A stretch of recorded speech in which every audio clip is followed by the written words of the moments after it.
السلام علیکم ورحمۃ اللہ تعالی وبرکاتہ۔ محترم سامعین، آج ہم پڑھیں گے سورۃ النساء آیت نمبر 56 اور 57، تلاوت اردو ترجمہ اور مختصر تفسیر کے ساتھ۔ اعوذ باللہ من الشیطان الرجیم، بسم اللہ الرحمن الرحیم۔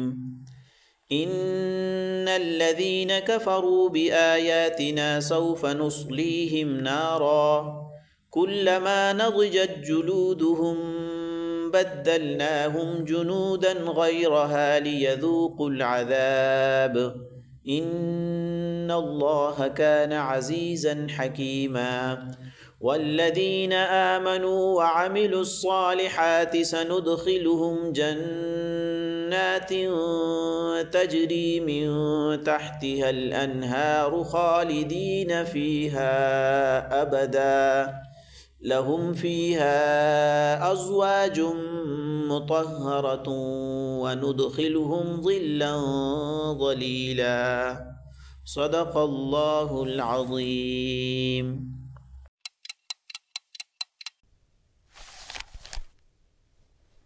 ابھی لفظی ترجمہ سماعت فرما لیں۔ ان بے شک، الذین وہ لوگ جو کفروا کفر کیا، بآیاتنا ہماری آیتوں کا، سوف عن قریب، نصلی ہم داخل کریں گے، ہم ان کو، نارن آگ میں، کلما جب جب، نضجت جل کر پک جائے، جلودہم ان کی کھالیں، بدلنا ہم بدل دیں گے، ہم ان کو، جلودن کھالوں سے، غیرہا پہلے کے علاوہ دوسری کھالوں سے، لی تاکہ یذوقو وہ چکے، العذاب عذاب، ان بے شک اللہ تعالی کانا ہے، عزیزاً غالب، حکیمہ حکمت والے۔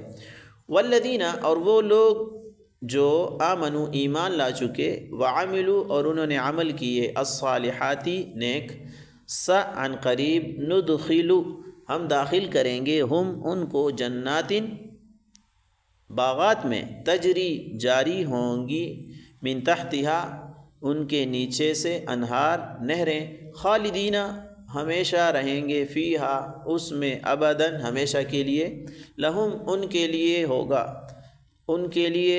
ہوگا، فیہا اس میں یعنی باغات میں، جنت میں، ازواجن جوڑے یعنی بیویاں، مطہرتن پاکیزہ، اور ندخلو ہم داخل کریں گے، ہم ان کو، ظلاً سائے میں، ظلیلاً گھنے۔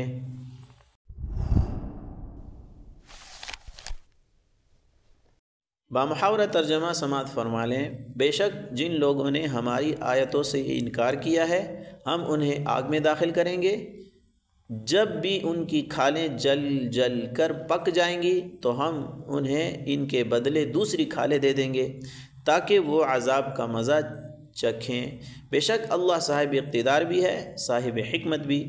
اور جو لوگ ایمان لے آئے ہیں اور انہوں نے نیک عمل کیے ہیں، ان کو ہم ایسے باغات میں داخل کریں گے جن کے نیچے نہریں بہتی ہوں گی، جن میں وہ ہمیشہ ہمیشہ رہیں گے، وہاں ان کے لیے پاکیزہ بیویاں ہوں گی، اور ہم انہیں گھنی چھاؤں میں داخل کریں گے۔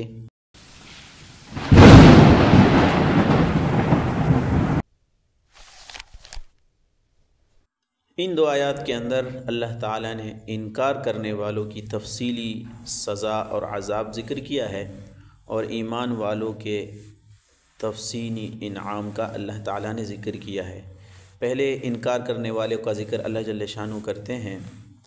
فرمایا، ان الذین کفروا بآیاتنا سوف نصلیہم نارا، بے شک جن لوگوں نے ہماری آیات کا انکار کیا، ہم ان کو عن قریب آگ کے اندر داخل کریں گے۔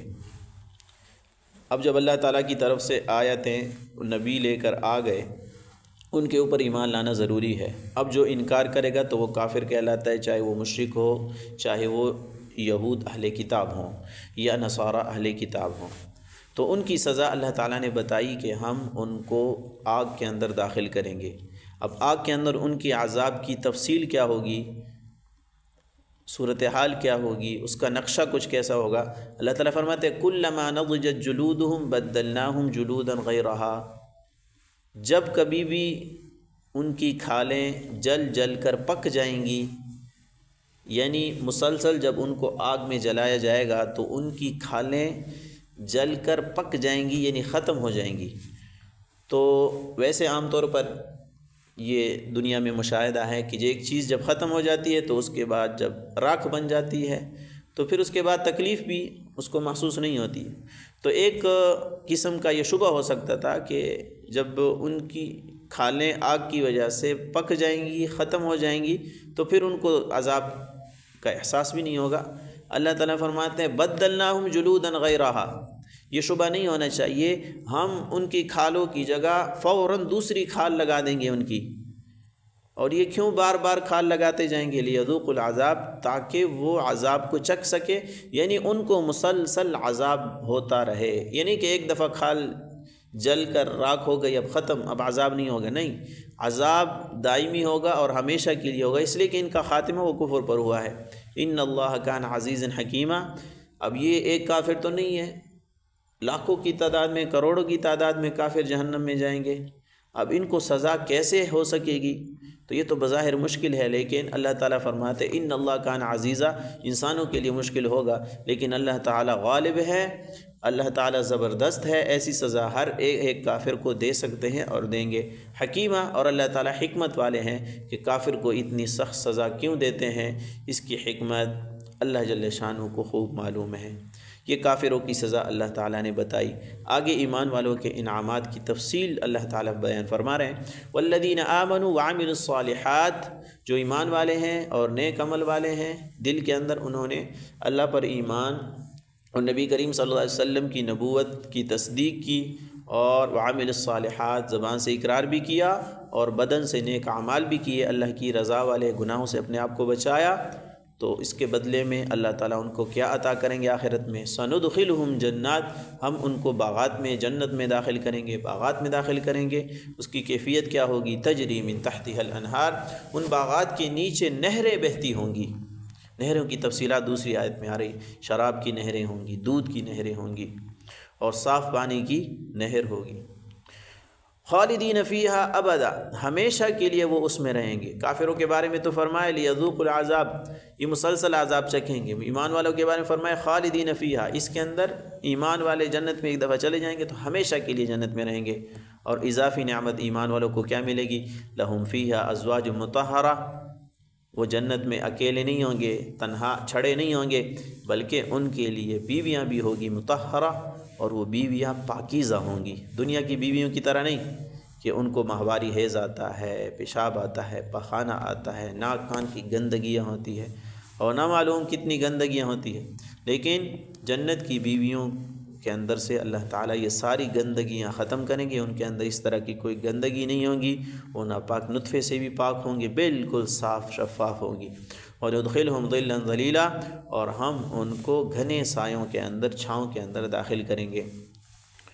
اب یہ جو گھنے سائے ہیں، اس کا ایک مطلب تو یہ ہے کہ یہ سائے ہمیشہ کے لیے رہیں گے، کبھی ختم نہیں ہوں گے کہ دھوپ کے جانے یا آنے کی وجہ سے سائے ختم ہو جائیں۔ اور بعض مفسرین نے فرمایا کہ یہ اللہ تعالیٰ کے عرش کا سایہ ہوگا، کہ اللہ کا عرش وہ ہمیشہ رہے گا، کبھی ختم نہیں ہوگا، تو وہ عرش کا سایہ ہر جنتی کی جنت کے اندر پڑے گا، تو اس کے نیچے اللہ تعالیٰ اس کو داخل فرما دیں گے۔ خلاصہ یہ ہوا کہ کافر جہنم میں ہمیشہ کے لیے چلتے رہیں گے، اور دوسری بات یہ ہے کہ اللہ تعالیٰ گناہ کی مناسبت سے ہر قسم کی سزا دینے پر قادر ہے، اللہ کے لیے کوئی مشکل نہیں۔ اور تیسری بات یہ معلوم ہوئی کہ نیک لوگ جنت کی نعمتوں میں ہمیشہ رہیں گے، اور آخری بات یہ معلوم ہوئی کہ جنتی بیویاں ہر قسم کی گندگی سے پاک اور صاف ہوں گی۔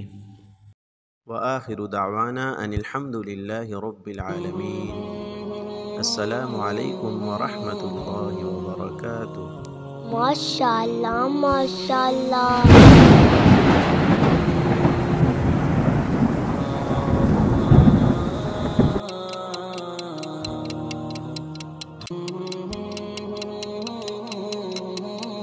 مصطفى مصطفى منبع للصفا سيد الأنبياء مشعل في الوفا كان في عطفه لليتامى دفاع.